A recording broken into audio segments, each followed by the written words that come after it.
want to clean up. You got some stuff you want to clean up? Hello. Thank you for having me. My question is how do you really know your desires? There's certain people like artists, musicians, my daughter, who always knows what she wants and she knows how to get it. Well, she hasn't squelched it in the early stages, and so she allowed it to get enough momentum going that it's obvious.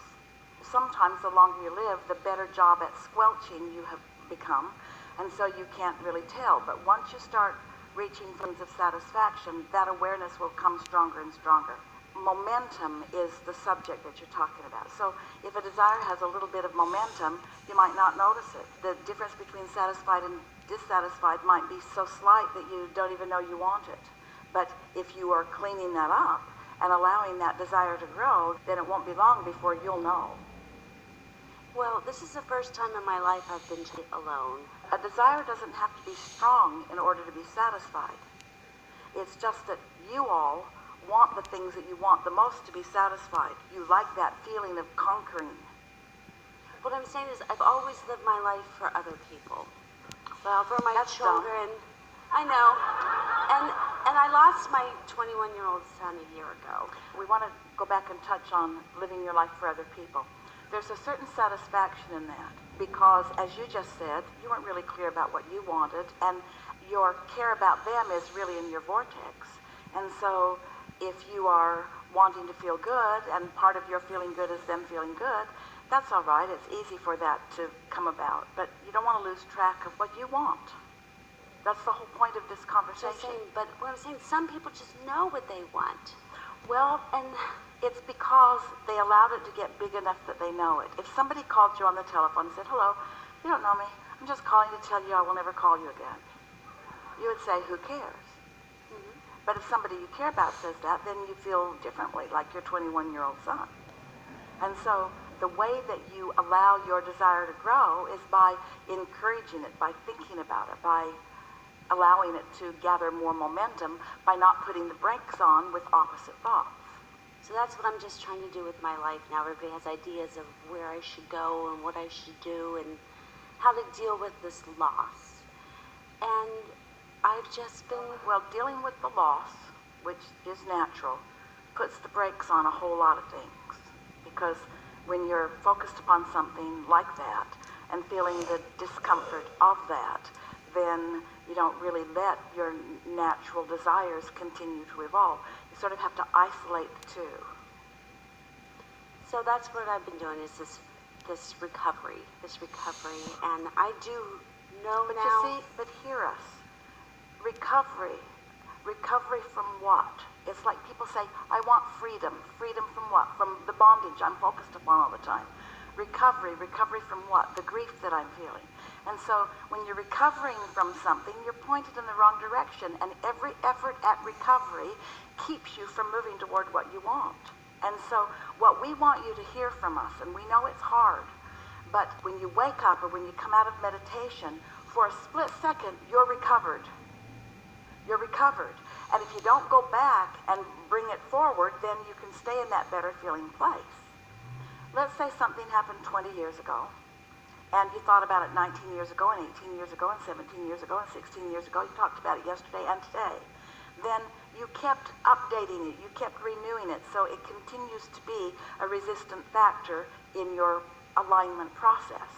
But at any point along the way, when you choose to think about something that feels good rather than that, in time, that thing that happened 20 years ago, you could have left it there if you'd known what you now know, you see. And so you can leave the grief of loss now if you will focus upon the fact that there is no loss. We said to Esther, because she was suffering so much when Jerry made his transition, and we said, look for him where he is, not where he was. Well, that really got her attention. Oh, where he is. You won't find him in a thought that feels bad. As you focus on thoughts that feel bad, you can't find him. You find him when you're reveling. You find him when you're laughing. You find him when you're enjoying something. You find him when you're feeling satisfaction. And so it gives you the opportunity to discover how to tune yourself to this powerful, good feeling energy. And allowing yourself to feel good. is a hard thing too. Something when you feel like you shouldn't have joy again. You feel like you shouldn't, you know? So, Well, that's just, I think I do know where I'm heading. that's Yeah. something you've been dragging around for a while, and whoever gave you that piece of advice is probably not in the happy group. Years ago, a woman was suffering over the death of her beloved dog, really suffering. And we get it. We get why.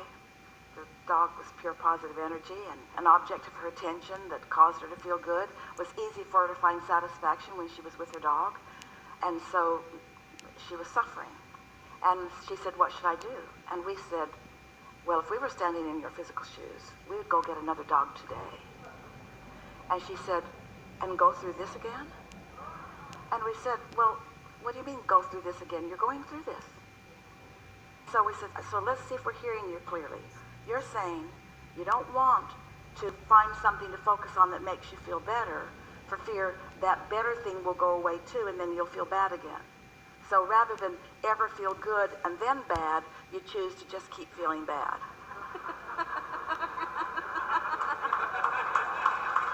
Yeah. And so we're sort of saying that to all of you about everything.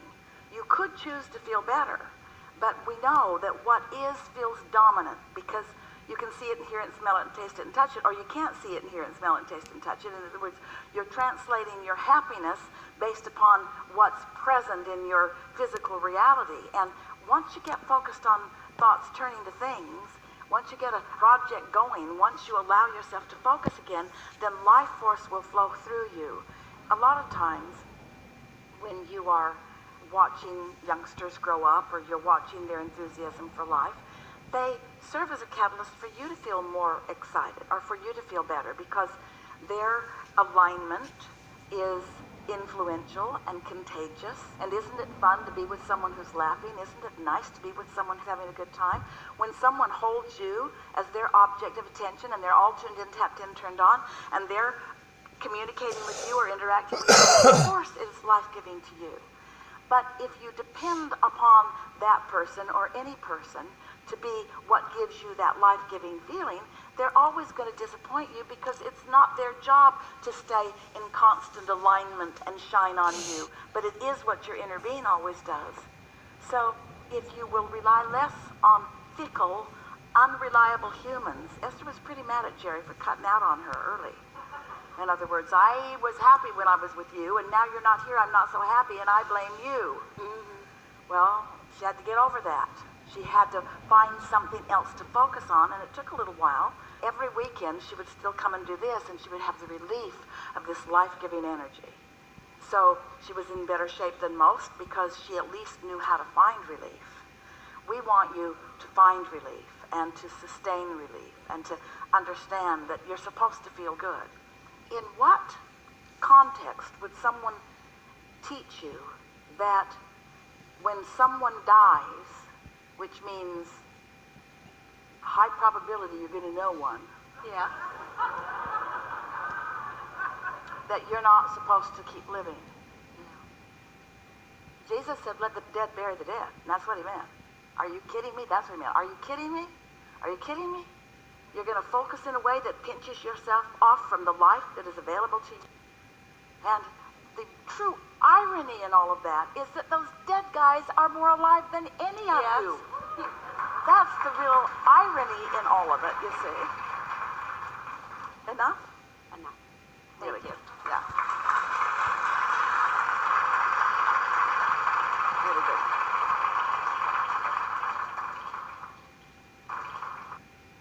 Hi, Doris. That's what I was going to say when I got up here. So I guess really I just have one question. Sometimes when I meditate, I get a little head movement. I just want to make sure that I'm not losing my mind. Now what's happening is, in your releasing thought, and therefore allowing alignment, the intention of your inner being is being received by your body, which is what the movement's about. That's an intention that your inner being is offering, and you're no longer in the way, so you're allowing it to be. Other questions? Anything might be you want to say to me? You're doing really good. Keep enjoying this process and allow the natural flow. And more is happening than you're letting happen. In other words, took a while for the movement because didn't know quite what to expect, but now, as that movement is satisfying to you, not troubling but satisfying, it's a symbol or a signal of connection and alignment.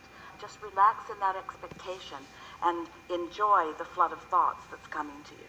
Because there's going to be a tendency to receive a thought and then block it because you think it's your own thought, because you're interpreting it into your own words. So you'll think you're thinking instead of having a clear mind.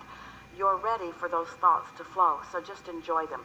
Don't try to force them, don't try to make them happen, don't try to ask questions in the middle of it, just let the thoughts flow. Questions that you've had throughout the day or throughout the week or even throughout your lifetime are all active, and your inner being knows what they are, so your inner being is going to begin to stream that information and knowledge to you. So just enjoy it. Thank you. Yeah. Appreciate it. Yeah.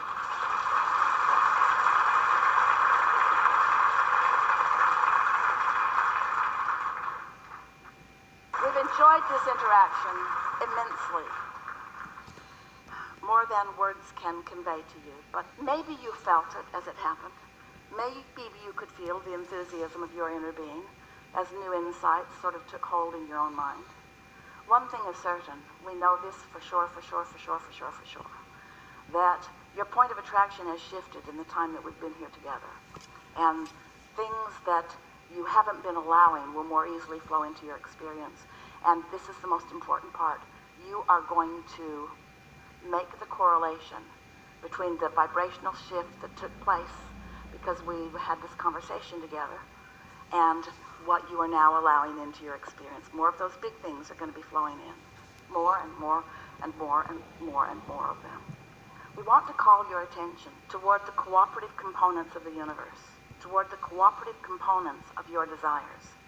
And we want you to feel with us that in this vibrational reality, the essence of those cooperative components has already been gathered. And so the thought paths have already been carved. So much more has already happened about the things that you want than you have any conscious realization of, because you've been waiting to see it before you believe it rather than believing it before you see it. If you can believe in this vibrational reality, if you can believe in the power of your own thought, and if you can demonstrate for yourself some capability of holding your thought on some subjects in a place that you prefer and then watching the evidence of it, then you've got it. Then there will be nothing that is apart from what you desire. Everything that you desire will begin showing itself to you in incremental fashion until it bursts into your experience in full blown. You want the manifestation, and for the most part, you are dissatisfied with the thought process along the way. That's going to change now, because that thought process must be satisfying before it can burst onto the scene. You can't be reluctant, worried along the way. It's not evolving. You have to be satisfied. Some form of satisfaction before those thoughts are going to turn to the tangible things that you want. In time, we'll begin holding workshops like this on demanifestation, because you'll have too many cars in your garage and too many garages and too many things going on, in other words, and you'll come to realize that it wasn't the stuff that you wanted, it was the realization that you could have all the stuff. That's what you want. The realization that whatever you want can come to you. There is great love here for you. And for now, we are complete.